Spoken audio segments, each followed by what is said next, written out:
Buongiorno a tutti e bentornati a Valgrande. Finalmente Valgrande riapre le porte. Infatti vi ricordo che venerdì 14 febbraio saremo qui pronti ad aspettare le vostre telefonate e le vostre prenotazioni.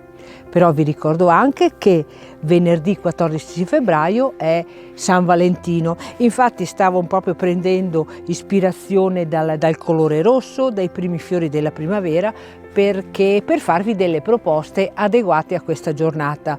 Potrete trovare un menù alla carta, quindi scegliendo tra le nostre preparazioni più classiche come le paste fatte in casa piuttosto che i risotti, ma ci sarà invece uno sprint finale con il dolce che sarà confezionato per l'occasione di quella serata. Vi aspetto da venerdì 14 febbraio con la formula della solita prenotazione attraverso le pagine social dove noi siamo presenti o tra le pagine del nostro sito. Ciao, vi aspetto!